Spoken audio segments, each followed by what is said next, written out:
அனைவருக்கும் வணக்கம். இன்னைக்கு ஹிந்து நியூஸ் பேப்பர்ல என்ன இம்பார்ட்டன்ட் நியூஸஸ் இருக்கு அப்படிங்கிறத பார்ப்போம். முதல்ல பாத்தீங்க அப்படின்னா, motion to remove Appavu defeated அப்படின்னு சொல்லி கொடுத்துருக்காங்க இல்லையா? ஸோ மோஷன் டு ரிமூவ் அப்பாவு என்ன அப்படின்னு பாத்தீங்கன்னா, நமக்கு நம்ம சட்டப்பேரவையோடைய சபாநாயகரா இருக்கக்கூடிய ஸ்பீக்கரா இருக்கக்கூடிய அப்பாவு அவர்கள் மேல ஒரு நோ கான்பிடன்ஸ் மோஷன், நம்பிக்கையில்லா தீர்மானம் அப்படிங்கிறத எதிர்கட்சி சார்பாக நேத்து கொண்டு வந்திருந்தாங்க. சரியா? சோ அந்த மோஷன் பத்தி தான் கொடுத்திருக்காங்க. அந்த ஆப்வியஸ்லி ஒரு எதிர்கட்சி ஒரு தீர்மானம் கொண்டு வருது அப்படின்னா கண்டிப்பா அது டிஃபீட் ஆயிரும் இல்லையா? இருந்தாலும் என்ன ப்ரொசீஜர்லாம் இருக்கு, எப்படி ஓட்டிங் நடந்துச்சு, அதெல்லாம் நம்ம கொஞ்சம் தெரிஞ்சுப்போம். சரியா? ரைட். இப்போ ஒரு நோ கான்பிடன்ஸ் மோஷனை கொண்டு வந்திருக்காங்க. அதாவது சட்டப்பேரவையில ஒரு தீர்மானம் கொண்டு வந்திருக்காங்க. ஓகேவா? இப்போ சட்டப்பேரவையில தீர்மானம் கொண்டு வர்றதுக்குன்னு ஒரு விதி இருக்கு. அதாவது லெஜிஸ்லேட்டிவ் அசம்பிளி ரூல்ஸ் அப்படின்னு சொல்லுவாங்க. சோ இந்த லெஜிஸ்லேட்டிவ் அசம்பிளி ரூல்ஸ் படி பாக்குறப்ப லெஜிஸ்லேட்டிவ் அசம்பிளி ரூல்ஸ் 68க்கு கீழே ஒரு மெம்பர் ஒரு ரெசல்யூஷனை கொண்டு வரலாம். சரிங்களா? சட்டப்பேரவை விதி எண் 68க்கு கீழே பாத்தீங்கன்னா ஒரு உறுப்பினர் ஒரு தீர்மானத்தை கொண்டு வரலாம். சரிங்களா? இப்போ நான் ஒரு உறுப்பினரா இருக்கேன், நான் ஒரு தீர்மானம் கொண்டு வரேன் அப்படின்னு சொல்லி எந்திரிச்சு சொல்றேன். ஓகேங்களா? ஸ்பீக்கர் என்ன பண்ணுவாரு, சபாநாயகர் என்ன பண்ணுவாரு, ஓகேப்பா அப்படி கொண்டு வாங்க அப்படின்லாம் சொல்ல மாட்டாரு. நீங்க தீர்மானம் கொண்டாடுறீங்க அப்படின்னா உங்களுக்கு என்ன சப்போர்ட் இருக்கு, எவ்வளவு பேர் உங்களுக்கு சப்போர்ட் பண்றாங்க அப்படின்னு சொல்லி அதுக்கு ஒரு கால்குலேஷன் இருக்கு. ஓகேங்களா?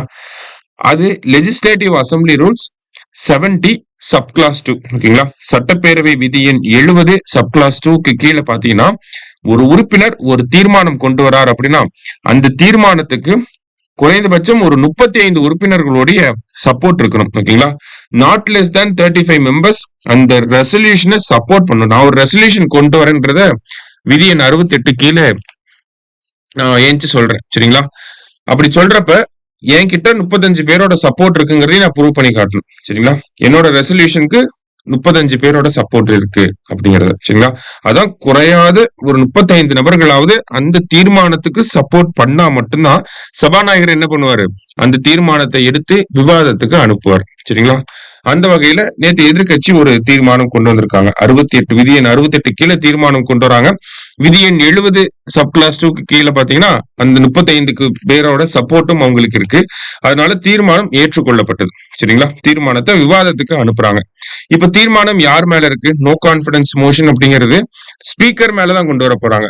அப்படிங்கிறப்ப இப்ப நான் ஸ்பீக்கரா இருக்கேன், என் மேல நோ கான்பிடன்ஸ் மோஷன் கொண்டு வரீங்க அப்படின்னா நானே அந்த ஹவுஸை ப்ரிசைட் பண்ணி நடத்த முடியாது. நானே அந்த ஹவுஸை அந்த அவையை வழி நடத்த முடியாது. அதனால நான் வெளியே போயிடுவேன். ஓகேங்களா? போயிட்டு அந்த இடத்துல டெபுட்டி ஸ்பீக்கர் தான் இந்த ப்ரொசீடிங்ஸை எடுத்துட்டு வருவார். சோ நேத்து பார்த்தோம்னா நம்மளோட டெபுட்டி ஸ்பீக்கர் தான் இந்த தீர்மானத்தை அக்செப்ட் பண்ணிட்டு விவாதத்துக்கு அனுப்பியிருப்பார். 2 கட்சிகளும் விவாதம் பண்ணிருப்பாங்க. விவாதத்துக்கு பிறகு வாக்கெடுப்புக்கு அனுப்பியிருப்பாங்க.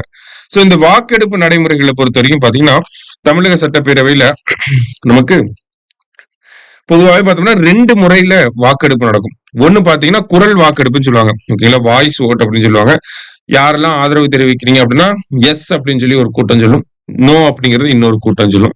சோ அதை பேஸ் பண்ணி நம்ம இந்த தீர்மானம் நிறைவேறுமா நிறைவேறாதா அப்படிங்கறத கண்டுபிடிச்சிடலாம். இன்னொரு டைப் ஆஃப் ஓட்டிங் நேத்து என்ன நடந்திருக்கு அப்படின்னு பார்த்தோம்னா ஒவ்வொரு உறுப்பினரோட பெயரை வாசிப்பாங்க. அந்த உறுப்பினர் இந்த தீர்மானத்துக்கு ஆதரவு தெரிவிக்கிறாங்களா இல்ல எதிர்ப்பு தெரிவிக்கிறாங்களா, எஸ் ஆர் நோ அப்படிங்கறது இண்டிவிஜுவலா ஒவ்வொரு மெம்பர் கிட்டையும் கேட்டிருப்பாங்க. சரியா?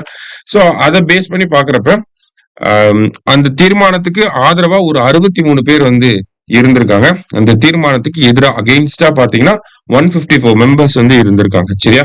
சோ அதனால அந்த ஆப்வியஸ்லி அந்த தீர்மானம் தோல்வி அடைஞ்சிருச்சு. அந்த நோ கான்பிடன்ஸ் மோஷன் அப்படிங்கறது டிஃபீட் பண்ணிட்டாங்க. சரியா? இருந்தாலும் இதுல இருக்கக்கூடிய ப்ரொசீஜர்ஸை கொஞ்சம் தெரிஞ்சுக்கணும். அவ்வளவுதான். சரிங்களா? எக்ஸாம்ல கேட்கறாங்களா இல்லையா அது வேற, எப்படி நடக்குதுனாலும் அட்லீஸ்ட் தெரிஞ்சுக்கணும் நம்ம as அட்மினிஸ்ட்ரேட்டரா. நெக்ஸ்ட் பாத்தீங்கன்னா Tamil Nadu sex ratio at birth improved from 931 to 941 during 2021 to 2024 அப்படின்னு சொல்லி கொடுத்திருக்காங்க. அதாவது தமிழ்நாடோட செக்ஸ் ரேஷியோ அட் பர்த். ஓகேங்களா? சோ குழந்தைகள் மத்தியில இந்த செக்ஸ் ரேஷியோ பாக்குறது. சரியா?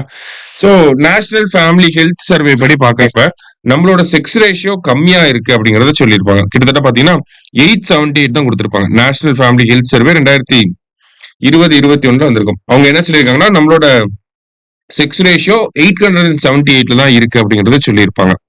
ஆனா தமிழ்நாடோட ஹெல்த் மேனேஜ்மெண்ட் இன்ஃபர்மேஷன் சிஸ்டம் இந்த டேட்டா படி பாக்குறப்ப தமிழ்நாடோட செக்ஸ் ரேஷியோ அட் பர்த் அப்படிங்கிறது 2021ல 931 இருந்திருக்கு.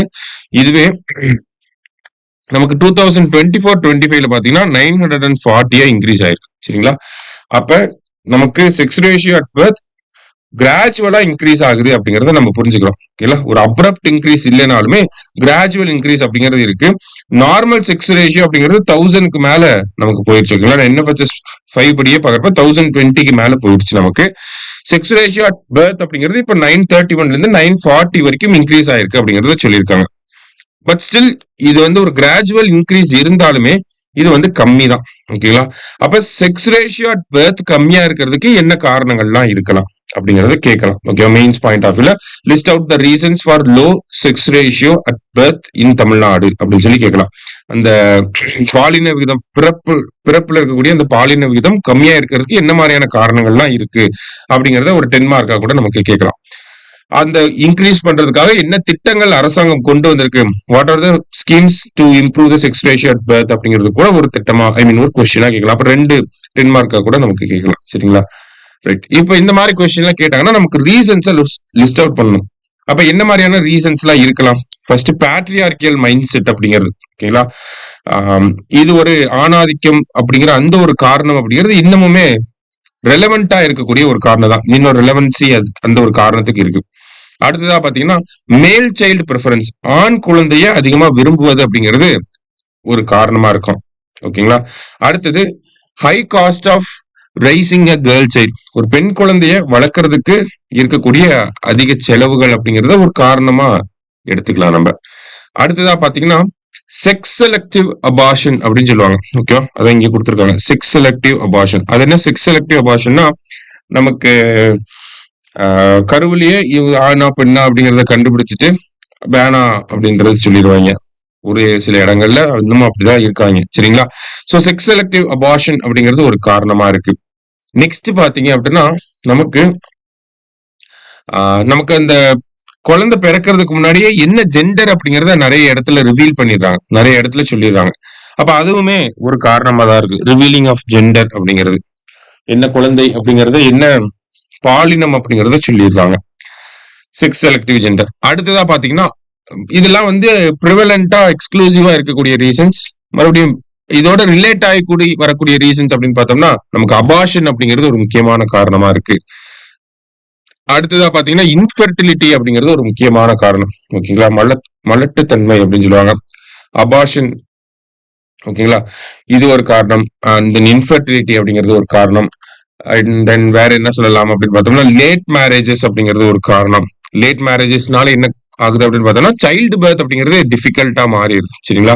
அப்ப இந்த மாதிரியான காரணங்களை நம்ம லிஸ்ட் அவுட் பண்ணலாம். சரியா? சோ இதுக்காக என்ன மெஷர்ஸ் எல்லாம் இருக்கு, ஒரு குழந்தை ஆரோக்கியமா பிறக்கிறதுக்காக என்ன மாதிரியான திட்டங்கள்லாம் இருக்கு, அந்த விஷயங்கள் நம்ம சொல்லலாம். Like maternity benefit scheme, Muthulakshmi Reddy maternity benefit scheme சொல்லலாம். நமக்கு வந்து ஒரு ஊட்டச்சத்தை உறுதி செய்ய அப்படிங்கிற திட்டம் இருக்கு, அதை சொல்லலாம்.